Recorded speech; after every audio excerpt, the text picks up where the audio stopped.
The following is a special presentation of MTN, the Montana Television Network. From Yellowstone Public Radio and MTN News, this is Montana's House Debate. Now, here's your moderator, Tim McGonigal. And good evening and welcome to MTN and Yellowstone Public Radio's coverage of Montana's U.S. House Debate. I'm Tim McGonigal. We're coming to you from our MTN studio in Helena, where tonight the three candidates vying for Montana's lone seat in the U.S. House will be answering questions from a distinguished panel of Montana journalists. And we'd like to thank the candidates for taking time out of the busy campaign schedule to let the voters know a little bit more about each and every one of you. So before we begin with questions, let's learn a little bit more about each of these candidates. Republican Congressman Greg Gianforte was elected to the post in a special election in May of last year. He also was the Republican candidate for governor in 2016, losing to Democratic Governor Steve Bullock. Mr. Gianforte lives in Bozeman, where he and his wife Susan co-founded a software development company in the mid-1990s. Right Now Technologies was sold to Oracle in 2012 for $1.8 billion. The Gianfortes, who have 4 children, also run a family charitable foundation that has donated more than $50 million to nonprofit and religious organizations in Montana and around the world. Kathleen Williams won a 6-person primary in June to become the Democratic nominee in this race. She's a former state representative from Bozeman. She has resource management degrees from the University of California at Berkeley and Colorado State University and has spent her career as a natural resource and recreation specialist. Her most recent job was Associate Director for the Western Landowners Alliance, a group of conservation-minded farmers and ranchers. Ms. Williams has 2 grown stepsons. Eleanor Swanson is the Libertarian candidate in this contest. It's her first time running for office. Ms. Swanson spent her formative years in Alaska and is now a wife, mother of 4, and attorney in Billings. She met her husband David in medical school in Colorado, but later chose to study law. She says the evidence-based first do-no-harm mentality of medicine influenced her political views, but that she didn't become a libertarian until law school. And now that we've met the candidates, let's go over quickly the ground rules for tonight's debate. The order of candidates answering questions has been predetermined. The candidate will have 1 minute to respond to the panelist question. The other 2 candidates will have a 30-second rebuttal, and the candidate who was first asked the question will finish with a 30-second response. And the moderator and panelists can ask for clarification or a follow-up question. And at the end of the debate, each candidate will have 90 seconds for a closing statement. And now, as I said, we have a very distinguished panel of panelists tonight. We're also, as we said, working in conjunction with Yellowstone Public Radio to bring you tonight's debate. And our panelist from Yellowstone Public Radio is the senior political correspondent, Jackie Yamanaka. Thank you, Jackie. We also have from our MTN affiliate KTVQ in Billings, we have the noon news anchor and reporter from the Magic City, Samantha Sullivan. Thank you, Samantha. And finally, we have MTN's chief political reporter, Mike Dennison. He is based in Helena and a longtime fixture on the political scene in the state of Montana. Mike has tonight's opening question, and it goes to Eleanor Swanson. Ms. Swanson, welcome to the debate. Thank you for being here. And also, we should say that her husband's name is Dan, not David, as we said incorrectly in the intro. So I just want to get that straight right off the bat. Libertarian candidates typically get between 2% and 6% of the vote in statewide elections in Montana. How is the party and the candidates to be taken seriously if they seldom ever win anything? Well, the Libertarian Party has seen amazing growth recently. We're about to have our first U.S. Senator, Kerry Johnson, New Mexico. Larry Sharp is also polling very well in New York. We have almost 200 elected representatives around the country. Montana has the most Libertarians per capita of any state. This year we have 23 people running. We have an immense just upsurge of support and excitement for the Libertarian Party, with 12 people running against either only a Democrat or only a Republican. All right, Kathleen Williams, do you have a rebuttal? Well, I'll just say that I have a bit of a libertarian streak too, but I chose to run under the Democratic Party. But I've always been a real independent thinker and independent voter, and that's evident in my 3 terms in the legislature, where I worked with people of all political stripes to just roll up my sleeves and solve problems for Montana. We really have a hyper-partisan issue out in Washington. Congress is about as close to broken as I can imagine, and I look forward to bringing that nonpartisan approach to Congress. And Congressman Gianforte. Well, I want to speak to the people at home and say I am honored to be your congressman back in Washington. It's a tremendous honor for me to serve you in that way. And this election is really about competing ideas.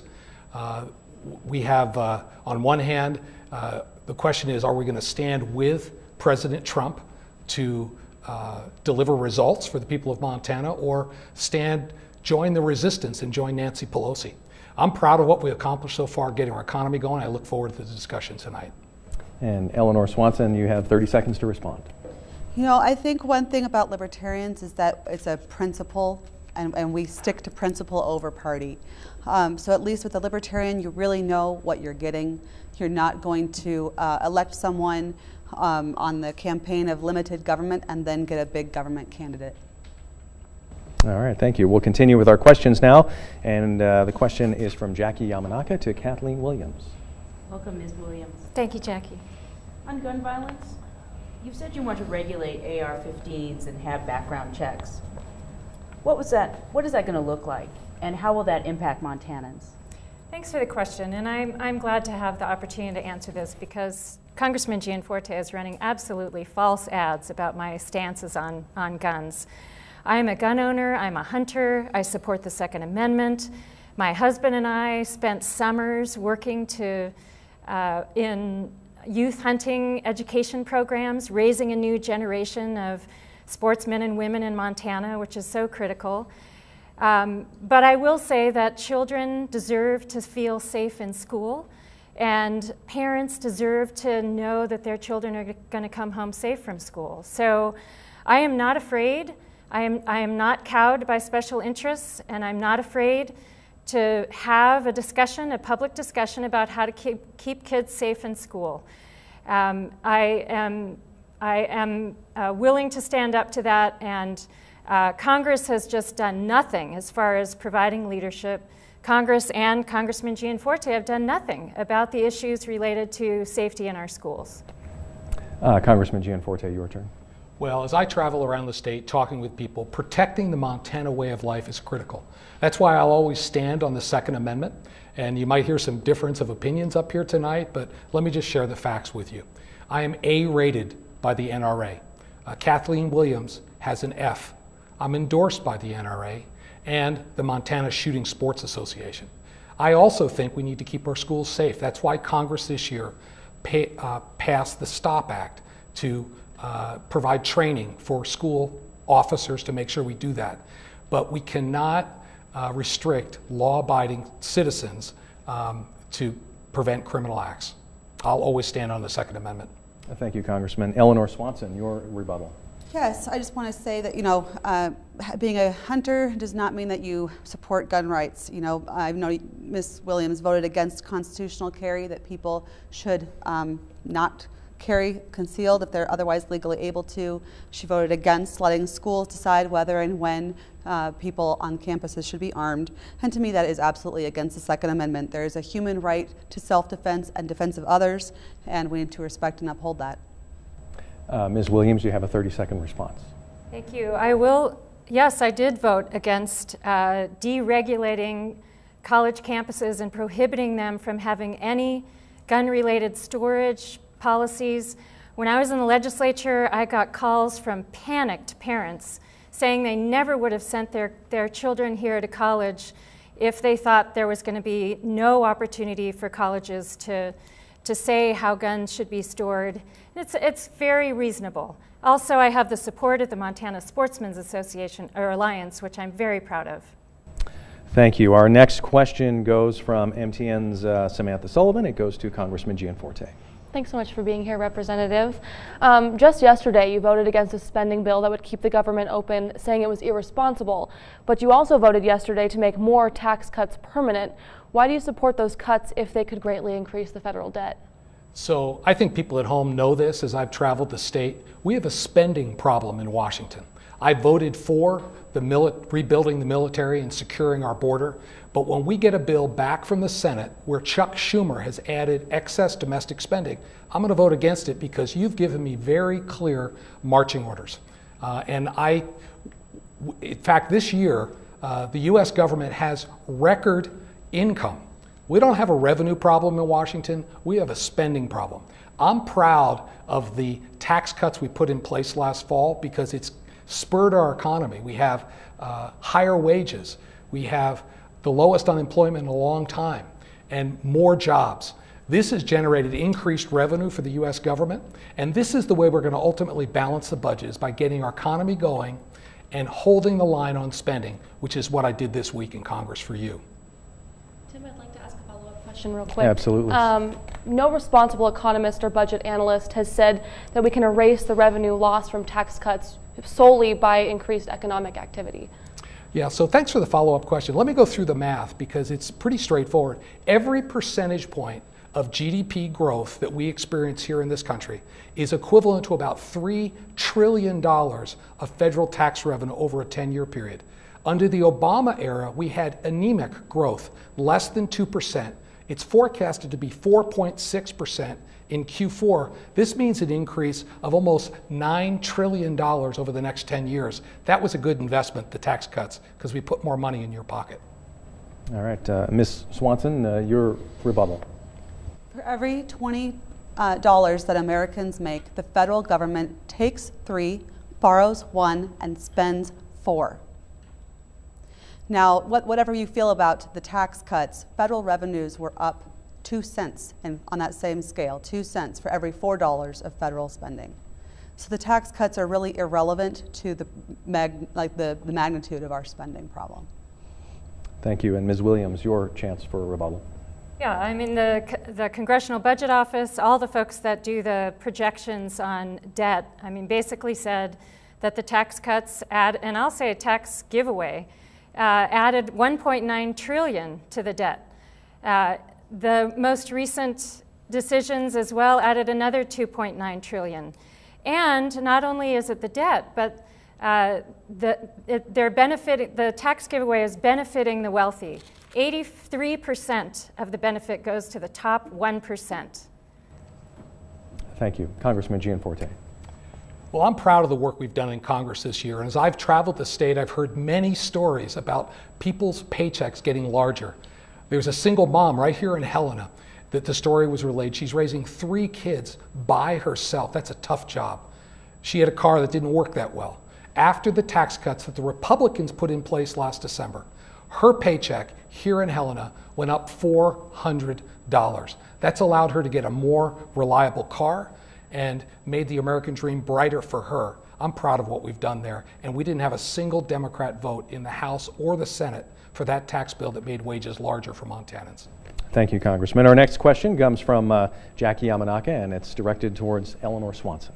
Ms. Swanson, I'd like to continue the tax cut conversation. You've said your number one issue is to reduce the federal deficit. The Trump tax cut is going to increase the deficit. Do you support the tax cut? And if so, what programs would you specifically cut then to bring down the deficit? Well, as I said, the tax cut is really irrelevant to this magnitude of our spending and debt problem. We went from no deficit in 1931 to having more debt in our country than any other country in the entire world.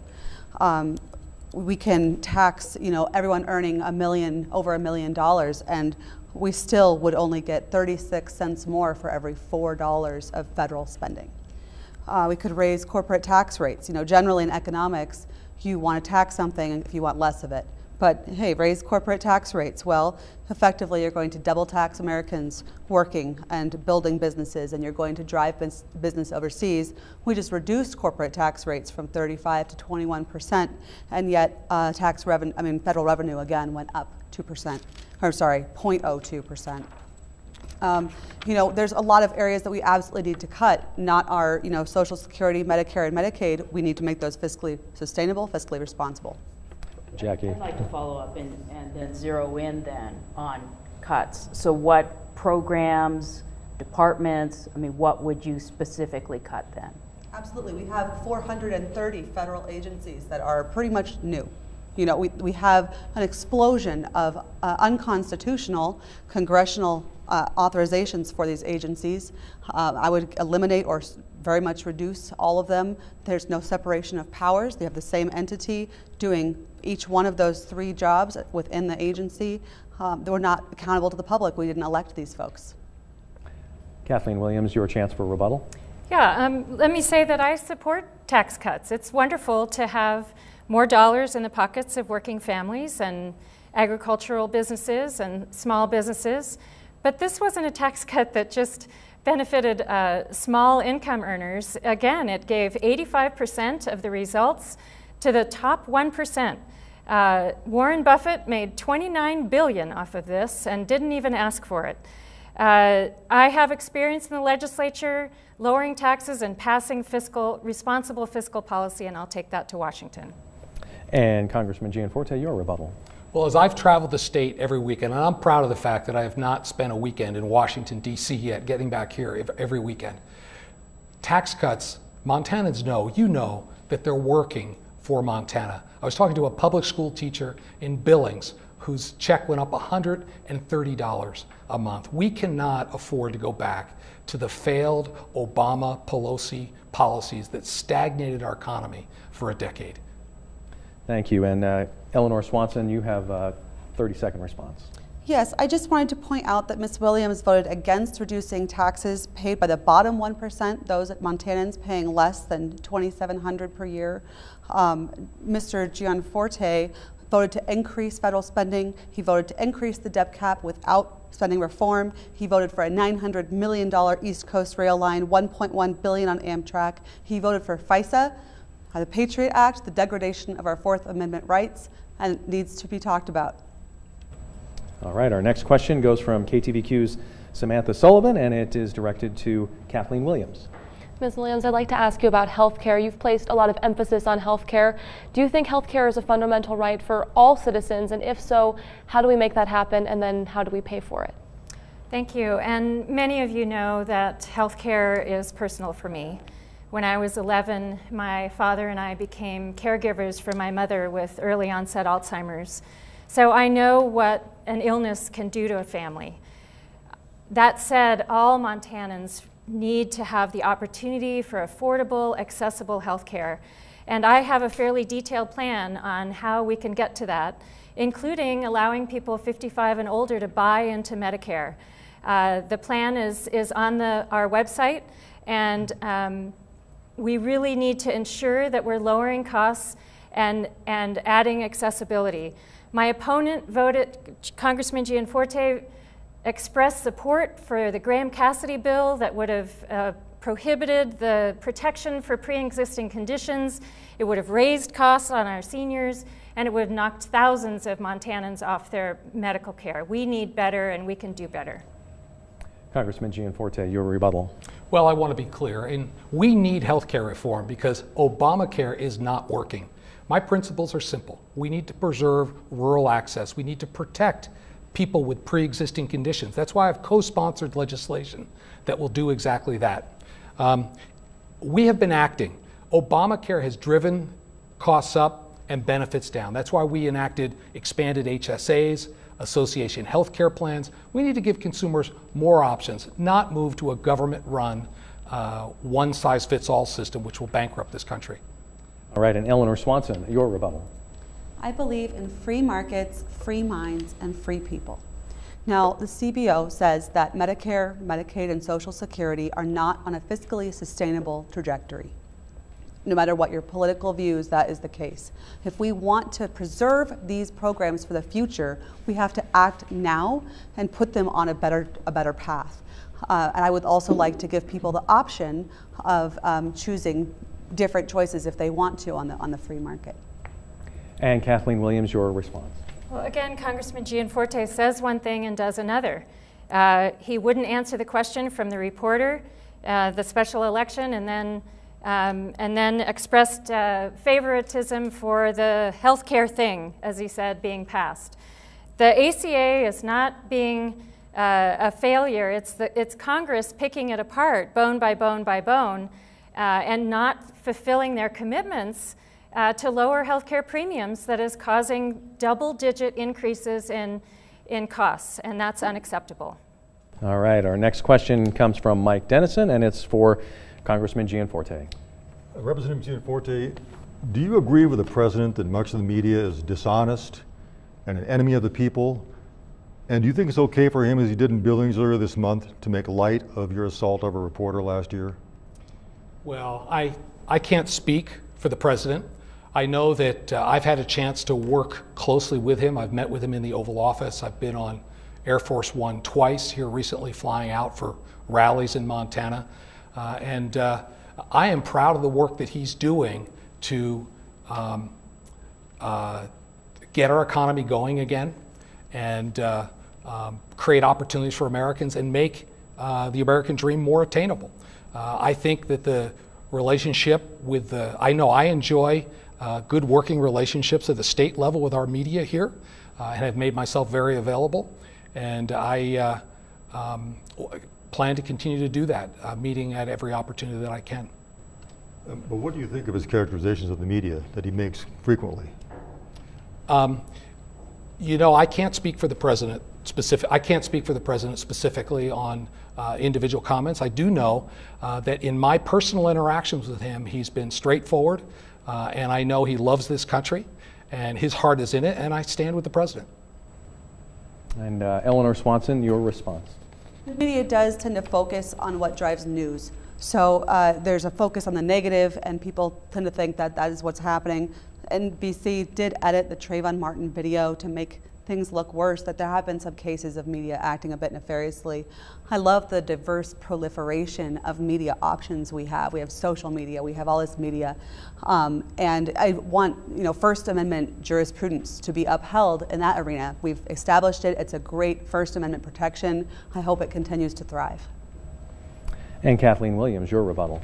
Yes, I mean, I can say without a doubt that I appreciate the media. In fact, every time I'm being interviewed and I'm asked, is there anything you want to add, I always thank the journalists that are working so hard to bring us news and uncover facts. I will say, too, that the body slam of a reporter was one aspect of it, Congressman, but lying about it was, I think, something we also need to remember. We need to ensure that we have honorable, honest, statesman-like people in Congress, and we need to replace the one we have. And Congressman Gianforte. Well, I'll be the first one to say I'm not perfect, and I have regret for what happened last year. I took full responsibility, and the incident's been fully covered. And since then, I've been working my tail off for the state and enjoying it, traveling back to every single county within 60 days after getting elected, and then continuing to come home to know I know your voice so I can carry it back to Washington, where we need to push back on federal overreach.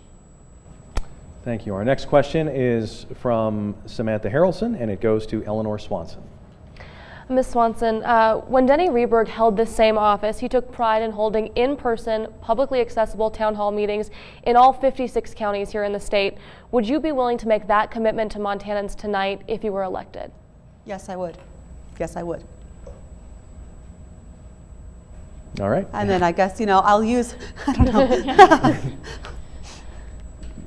Kathleen Williams, your rebuttal. Absolutely. I'm committed to holding open meetings. In fact, Congressman Gianforte, when he proposed his Wilderness Study Area Release Act that would eliminate protections for over 700,000 acres of Montana's public lands, refused to take any open public comment.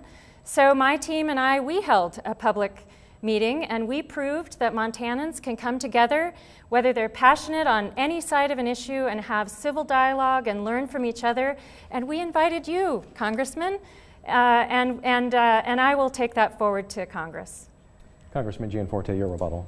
Well, people are entitled to their own opinions, but not their own facts. Since I've been elected, I've been to every corner of this state. We've had over 200,000 inquiries from Montanans that we've responded to individually. I've done over 100 live radio calls, and many of those we take live callers without anything, with any screening.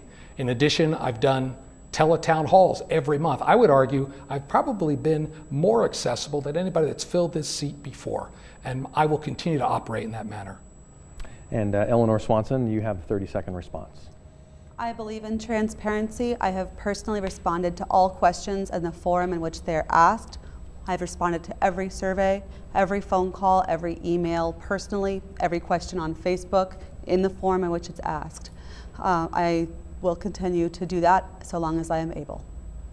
Thank you. Our next question is from Mike Dennison, and it goes to Kathleen Williams. Ms. Williams, Congressman Gianforte has made this election something of a referendum on the president, saying he's very supportive of the president's agenda. How do you feel about the president's agenda? Where do you disagree and why? Well, I'm looking forward to working with the president on any common interests we can find. I appreciate his interest in trying to bring corporations home from overseas. I'd love to help him with that.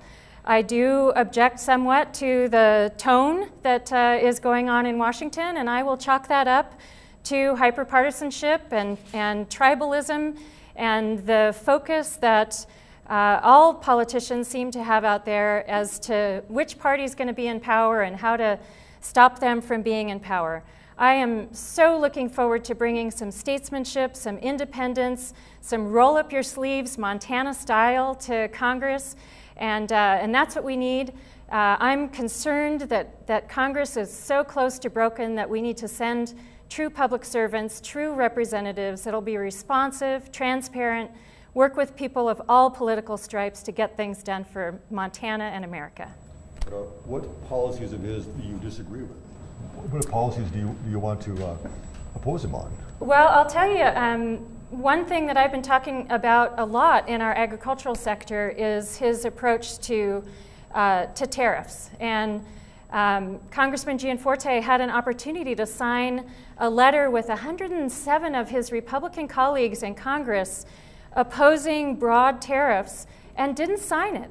And I think Montana has worked so hard to build our export markets. Montana worked 50 years to build our wheat market, and now those markets are under threat. And so that is one area that I think the policy has been dangerous.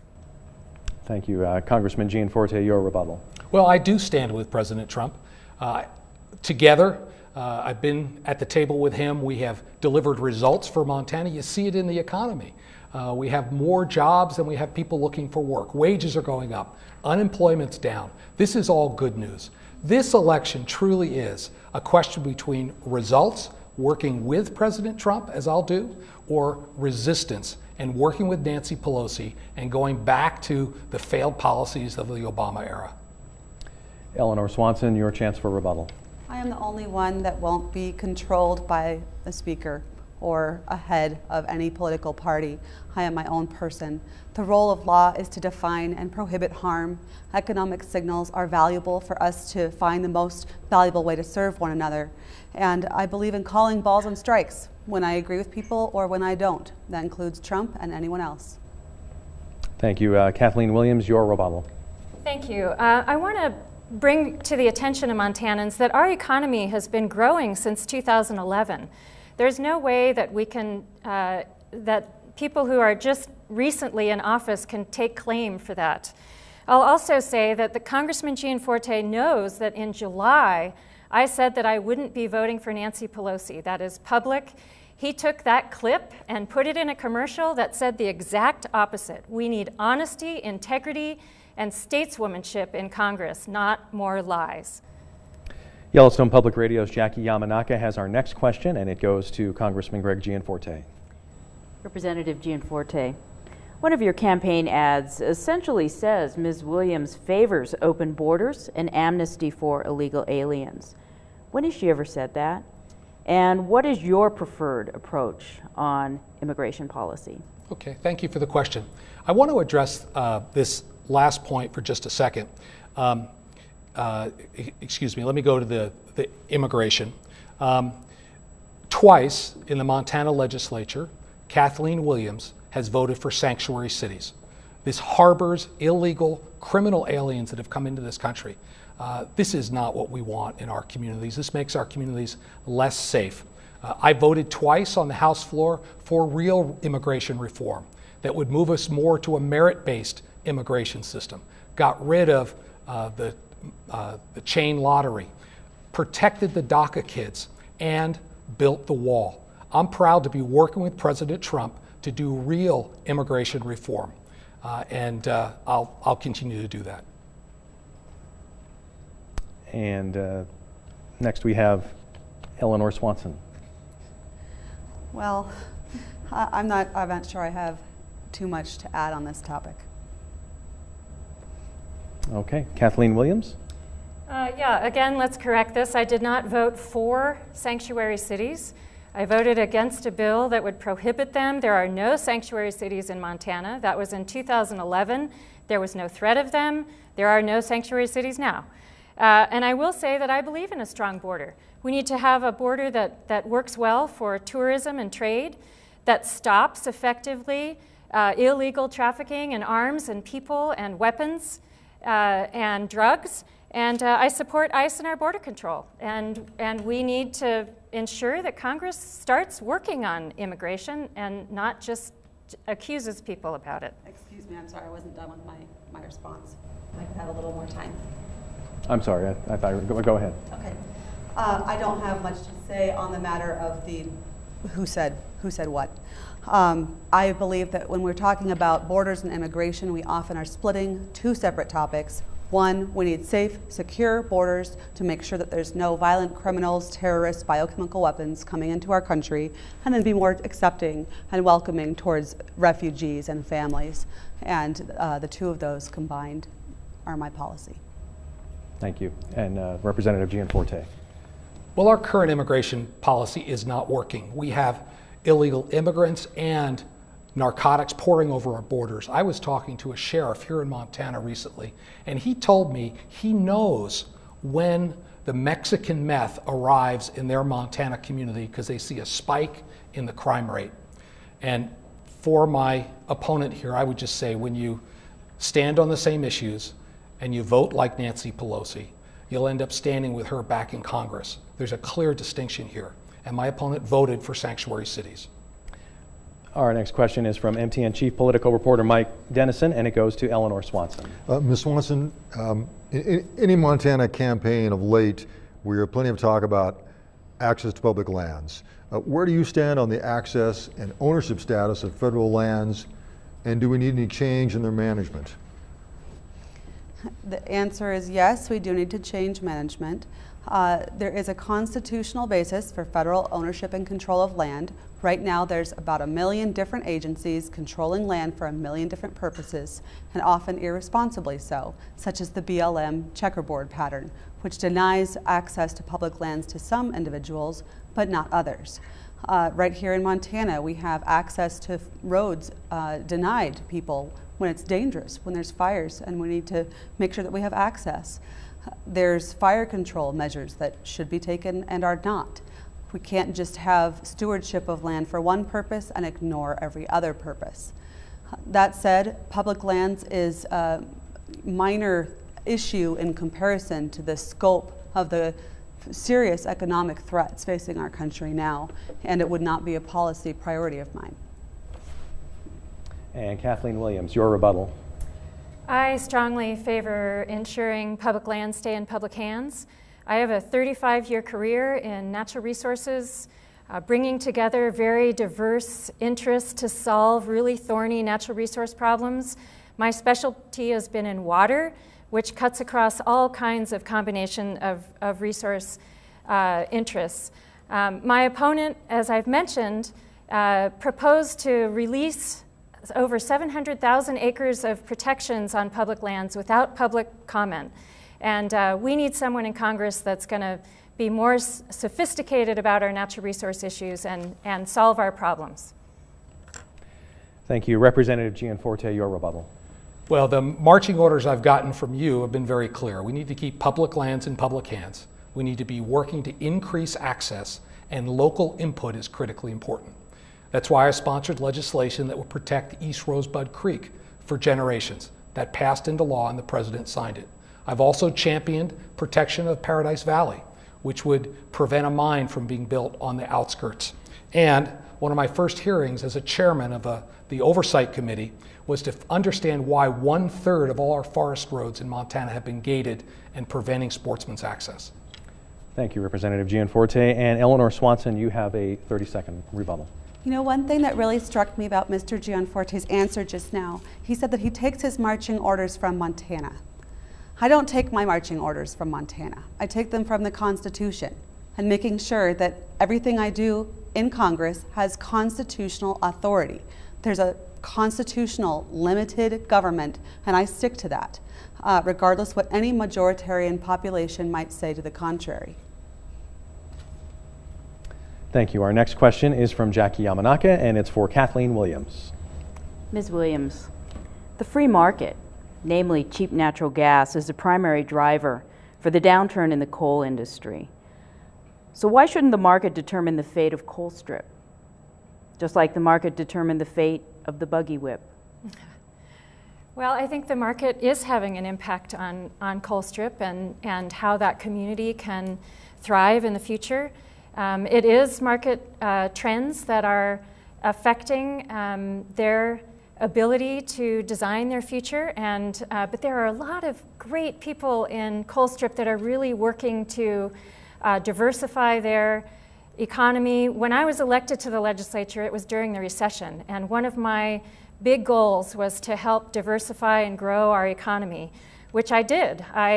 Just one of my bills created 300 new Montana businesses and over 200 new Montana businesses and over 3,000 new Montana products in just 3 years.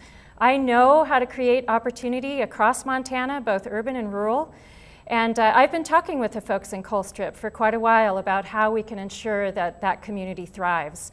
I looked at methanogenesis, providing some opportunity for working with coal and being creative about it, and that's what we need to send to Congress, is people that are problem solvers, that'll work with folks on all sides to ensure our communities thrive. So I'd like to follow up, please. Sure. So I'm trying to figure out from your answer then, should coal continue on its decline? Well, again, I think it's the market that is having the effect. The consumers of the power from Colstrip are choosing that they want to have more renewable energy, and so they are making their interests known through their buying power. And so also the rise of cheap natural gas is competing with coal. So we need an absolute, all of the above type of energy policy and ensure that we're developing opportunities for renewable energy. Those are some of the biggest job creators in this state, and there's all kinds of opportunity there. Thank you. And Representative Gianforte.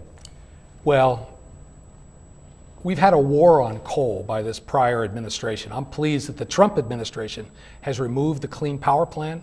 But the last time I was out in Colstrip here, just a few months ago, the turbines were running at 10% of capacity. And I asked why, and they said because the wind is blowing. We still do not have a level playing field, because when wind blows, the markets must buy the power from the wind turbines, and they have to actually shut Colstrip down. That's not an effective way to do it. We need to get back to a level playing field, and let's let the market sort it out. Thank you. Eleanor Swanson, your rebuttal. I believe in taking personal responsibility for the harm that you cause others, including by pollutants. But a lot of people don't realize that we have lower carbon emissions in 2017 than we did for the past 20 years. We need to make really sure that we don't merely increase our dependence on foreign energy. That would be absolutely the wrong tactic. And for Montana, that often means that we need to use our own resources in a responsible way. Kathleen Williams, your final rebuttal. Well, I would say that Congressman Gianforte is suggesting the market sort it out, but that's the problem. The market is sorting it out right now. We need to ensure that communities that are overly dependent on one sector have an opportunity to diversify.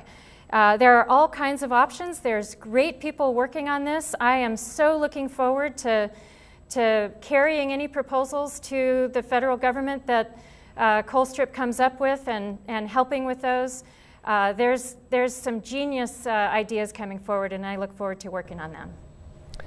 We'll move on to our next question, and it's from MTN's Samantha Sullivan, and it's for Congressman Greg Gianforte. Congressman, as you've mentioned tonight, you've aligned yourself with the president on a lot of his policies, but the president has imposed tariffs and engaged in trade wars that may hurt Montana ag markets. When it comes down to it, do you stand with the president or do you stand with Montana ag? Yeah, and I've been very clear on this. I will always stand with Montana. I've had a chance to talk to the president twice face-to-face on this, and my encouragement was to him was to bring these trade negotiations to a close. I've said all along I don't favor broad-based tariffs. We have not been treated fairly in many of these arrangements, and 80% of our grain goes overseas. As I've met with farmers and ranchers across the state, we need free and open access to these foreign markets for our ag producers to thrive. But we still have issues with Canada. For example, grain going into Canada gets graded at feed quality. This is not fair trade. I encourage Ambassador Lighthizer, the trade ambassador, to handle that in the NAFTA agreements. I was pleased to see Mexico come to the table. It looks like the president's making progress with Europe. I will continue to apply pressure to make sure we continue to have free and open access to foreign markets. All right, and Eleanor Swanson, your rebuttal. Well, the great thing about free trade is that it's mutually beneficial for everyone. There's a natural human right to sell and buy things at the free, fair market value. And I don't stand with anyone messing with those really important economic signals that help us discover the most valuable way to serve one another. Kathleen Williams, your rebuttal. It's been my honor to spend much of my career working with farmers and ranchers in Montana and the West. I am absolutely committed to rural Montana. I want to see our small communities thrive and be vital. I have been raising the tariff issue for months, and I'm just not seeing any leadership at the congressional level from Congressman Gianforte or others. We're doing foreign policy with a sledgehammer instead of a scalpel, and it's hard to see an exit strategy, and I'm looking forward to getting to Congress so I can be helpful at the time when it's needed, which is early, not when this is already happening. Congressman Gianforte, your final rebuttal. Well, I've been encouraged because I have a seat at the table with the president, having been on Air Force One twice here in the last couple of months, been into the Oval Office, and had the ability to bend his ear on issues that are important in Montana, and few could be more important than our ag community. We will continue to apply pressure to get these relationships brought to a close. The reality is we've been in a trade war for decades. It's just that the U.S. has not taken the field. And for the first time, we have someone who's standing up for us. We cannot let this continue indefinitely. However, we need to bring them to a close. Thank you. Jackie Yamanaka, you have the next question, and it's for Eleanor Swanson. Ms. Swanson, what federal policies are you advocating to address the epidemic of opioids and methamphetamine? Well, as a libertarian, I believe there's a natural human right to live free, and that's for every peaceful, mentally competent adult who is not harming anyone else. And you know, when it comes to some of these harder drugs, not opioids necessarily, that's between the doctor and the patient. You know, it's a matter of determining whether or not someone's mentally competent or not. Otherwise, you have a natural freedom to take marijuana, raw milk, cigarettes, alcohol, sugar, and decide for yourself the risks and benefits. When we permit people to make these decisions for themselves, such as by offering them other alternatives, such as marijuana, in Colorado they saw a decrease in opioid addiction when they freed up these other markets and possibilities for people. Kathleen Williams, your rebuttal. Yeah, addiction is just such a concerning problem, and really in Montana, it's my understanding that meth is really the concern over opioids, but all of these are concerned, including alcohol. I've supported treatment courts. The addiction issues are complex, and I will say that one of the places where these issues are strongest are on our areas that are experiencing poverty. So we need to work to ensure opportunity and ensure that that we have the services we need to help people that find themselves in an addicted state. Thank you. And Congressman Gianforte, your rebuttal. Well, I'm proud of the results that Congress, as your congressman, we've delivered in this area. Just this week, we passed a package of bills that's been through the Senate and the House specifically to address opioid and meth issues. I'm also a fan of treatment courts. We personally helped get the one going in Lake County. I visited the one in Yellowstone County, Gallatin County. We need one up in the Flathead. These focus more on rehabilitation of nonviolent drug offenders as opposed to incarceration. That's a step in the right direction. Thank you. And Eleanor Swanson, your rebuttal. I agree with Mr. Gianforte that we need to take rehabilitative steps when we have addiction situations with harder drugs like methamphetamines, getting people off of the street into inpatient treatment that's rehabilitative rather than the prison systems. All right. Our next question comes from Samantha Sullivan, and it's for Kathleen Williams. Ms. Williams, are you concerned about the growing inequality when it comes to income in the United States? We have the top 1% controlling a larger and larger portion of the nation's wealth, while wages for the average person have sort of remained stagnant. Do we just accept this, or are there steps we can take to close that gap? Thanks for bringing that up, because again, the tax giveaway aggravated the growing income disparity between everyday working Montanans and the ultra wealthy, like Congressman Gianforte. So I complained about that tax bill. I was vice chair of the Montana Taxation Committee in the House in 2015, where we passed fiscally responsible tax policy. And you're right. The wages now have about the same buying power as wages in 1978. There are a lot of people that have not been able to progress while the upper 1% and 10% are making record profits. So yes, I'm concerned about the growing income disparity. I've been talking about that since 2011 on the House floor.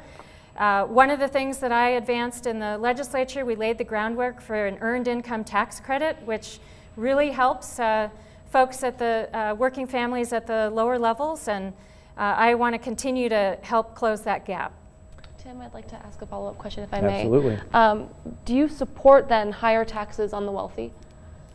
I think the tax giveaway is going to require a bunch of fixes. There are mistakes in it. There are loopholes that weren't closed. That thing was 1,000 pages long. I can't imagine that Representative Gianforte actually read that. There were handwritten amendments in the margins. So we need to send someone to Congress that has tax background that can help fix this thing. Thank you. Congressman Gianforte, your rebuttal. Well, it's important that we look at the facts here. The tax plan, the first overhaul of this plan in over 30 years, really helped lower income families. We doubled the child tax credit. We doubled the standard deduction. That single mom I talked about in Helena earlier, raising 3 kids, her paycheck went up $400 a month. There's been allegations that somehow this was done for the rich. According to the Billings Gazette, my taxes actually went up. That's what my accountant's telling me too. So this was not a giveaway for the wealthy. My wife and I have prospered here, and I will work to help the rest of Montana prosper as well. Thank you. And Eleanor Swanson, your rebuttal. You know, I'm going to repeat myself because I think it's just that important. In 1931, we had no debt. Now we have more debt than any other country in the world. For every $20 that America makes, the federal government takes 3, borrows 1, and spends 4. They say that every young Republican is a libertarian, and every young Democrat is a libertarian too. They just don't realize it yet. I'm not sure our country's finances can wait long enough for these folks to grow up. Thank you. And Kathleen Williams, your rebuttal. I agree that the debt is an incredible problem. Just the budget that was passed yesterday, I guess, Congressman Gianforte has supported a balanced budget, then voted for the tax giveaway, then talked about a balanced budget, then voted for a budget that increased the deficit, then voted against one that funded the the defense and Pell Grants. I mean, he's just all over the map. We need some consistency. And I'll say that even putting more dollars in people's pocketbooks when their health care costs are going up by double digits each year, and inflation, it's not helping on the net. Thank you, Ms. Williams. And Mike Dennison, you have the next question for Congressman Gianforte. Representative Gianforte, you said that a top priority of yours is tackling the high cost of prescription drugs. So what have you and Republicans in Congress done about it? Okay, so we know Obamacare has failed. We've seen, for you at home, you know your premiums have gone through the roof and benefits have gone down. Obamacare didn't, so I support repealing and replacing it. But the replacement can't just be insurance reform. It's got to deal with underlying costs. That's why I was one of only 2 members of Congress invited to the White House when the president rolled out his prescription drug plan, where he has brought somebody in from the pharmaceuticals industry that works together, who knows how these things work, to put some boundaries on this to get costs under control. But prescription drugs alone will not get costs down.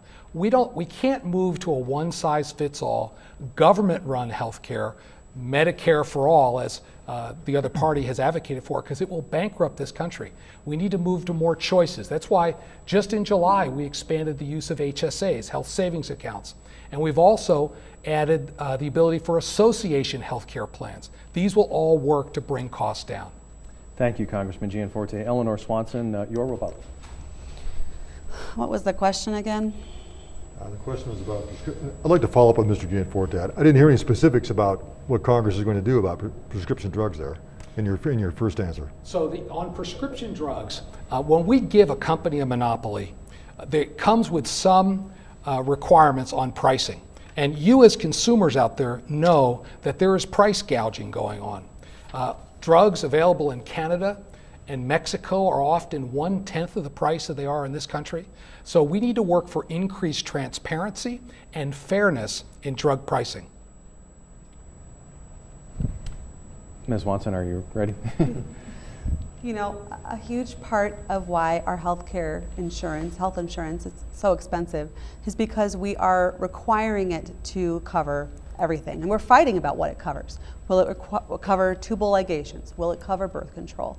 And that's part of the problem of this centrally provided health insurance, is we have to fight about those things. We get used to making life decisions for each other, and then you get a situation like Alfie in the UK, where parents are prohibited at armed guards from leaving with their child to seek a second opinion. We can't get used to making medical decisions for one another, and that will increase prosperity. Thank you. Kathleen Williams, your rebuttal. Thank you. I've been proud to work on healthcare issues in the Montana legislature. It took me 4 years, but I ensured that insurers wouldn't deny routine cancer care costs to cancer patients. That's actually saving lives.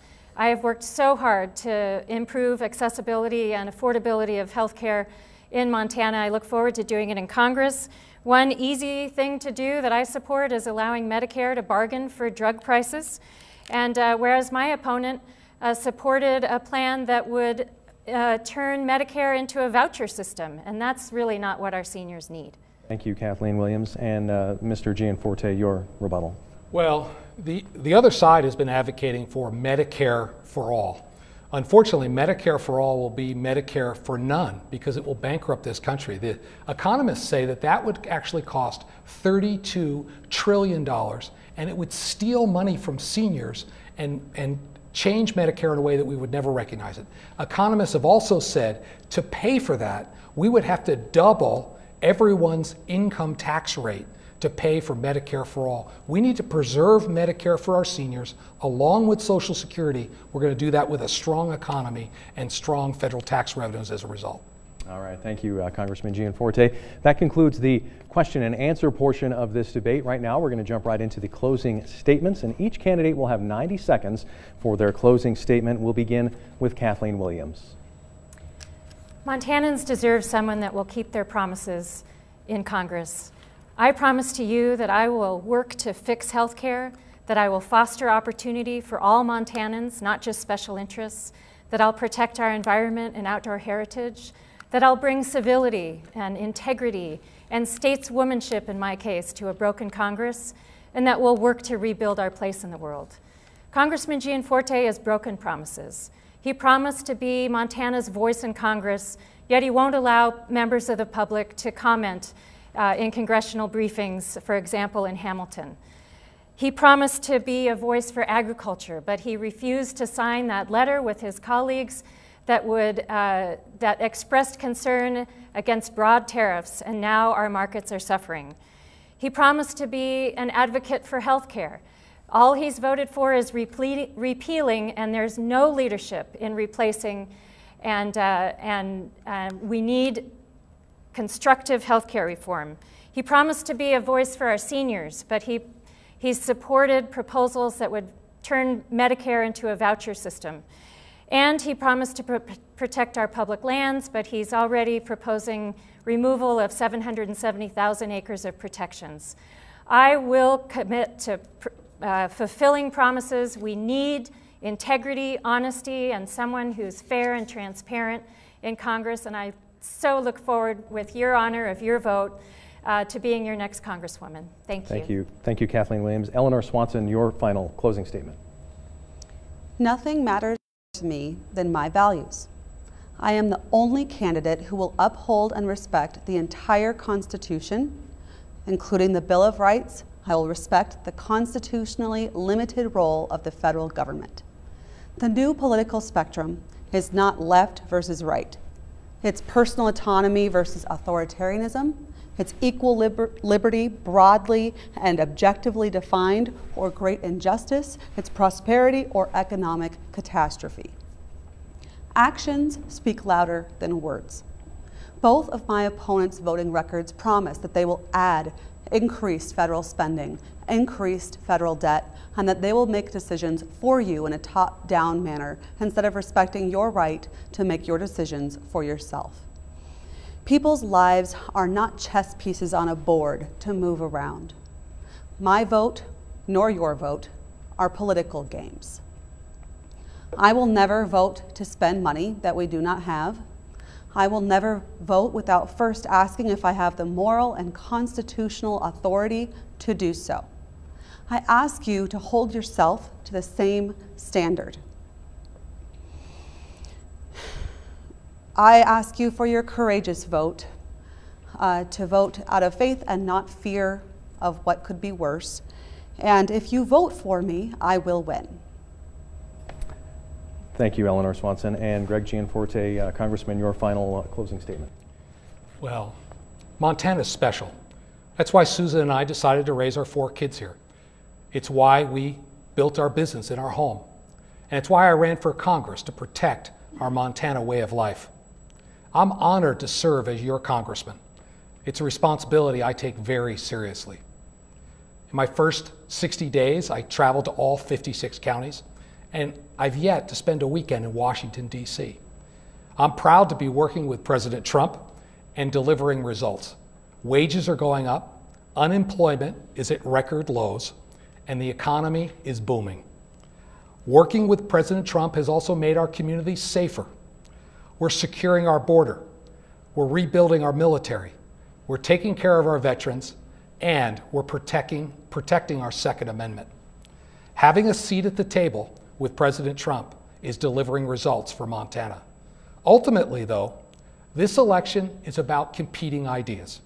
Do you want someone who's going to work with President Trump to deliver results, or someone who will join the resistance and stand with Nancy Pelosi? I humbly ask for your vote. Thank you, Congressman Gianforte. Thank you to all of the candidates for taking time tonight to help inform the voters. Thank you to our panelists for your hard work and dedication here too. And of course, our cast and crew in the back room doing a great job as well. Thank you for watching tonight's MTN coverage of the U.S.